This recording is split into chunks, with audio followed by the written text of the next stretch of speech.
Hi hello எல்லாருக்கும் வணக்கம் வாழ்க வளமுடன். இன்றைக்கி நம்ம பார்க்க போகிற இடம் எங்கன்னு வந்து பார்த்திங்கன்னா தேனி டிஸ்ட்ரிக்டில் ஆண்டிப்பட்டியிலேருந்து 10 கிலோமீட்டர் டிஸ்டன்ஸில் இருக்கிற ஒரு நிலம் தான் பார்க்க போகிறோம். ஸோ இங்கே வந்து பார்த்திங்கன்னா மொத்தமாக 36 ஏக்கர் இருக்குது. இங்கே வந்து தென்னை மாமரம் இது எல்லாமே போட்டிருக்காங்க. ஸோ இது இல்லாமல் 36 ஏக்கர் இல்லாமல் பீமா இடம் தனியாக இருக்குது. அது வந்து பார்த்திங்கன்னா அளவு அதிகமாக இருக்கும், 3 ஏக்கர் எக்ஸ்ட்ராவாக இருக்கும். பட் ரேட் வந்து பார்த்திங்கன்னா அவங்க 36 ஏக்கருக்கு மட்டும்தான் சொல்கிறாங்க. நம்ம அதுக்குரிய அமௌண்ட் மட்டும் கொடுத்தா போதும். உள்ள தண்ணி வசதி பார்த்திங்கன்னா நல்ல தண்ணி வசதி இருக்குது, 4 போர் இருக்குது. தண்ணி தனியாக வந்து பைப் கனெக்ஷன் கொடுத்து ஒரு பெரிய தொட்டி கட்டி வச்சுருக்காங்க. 2 ஃப்ரீ சர்வீஸ் இருக்குது. சுத்தமான செம்மண் நிலமாக இருக்குது. ஸோ இந்த இடத்தோட ஃபுல் டீட்டெயில்ஸ் வந்து பார்த்திங்கன்னா நம்ம சேனலில் ஃபுல் வீடியோவாக அப்லோட் பண்ணியிருக்கோம்.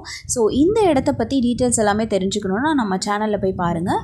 அண்ட் இந்த வீடியோ ஃபுல்லாக பார்த்து முடிச்சதுக்கப்புறம் லைக் பண்ணுங்கள், உங்கள் ஃப்ரெண்ட்ஸ் எல்லாருக்கும் ஷேர் பண்ணுங்கள், அண்ட் மறக்காமல் சப்ஸ்கிரைப் பண்ணுங்கள். தேங்க்யூ.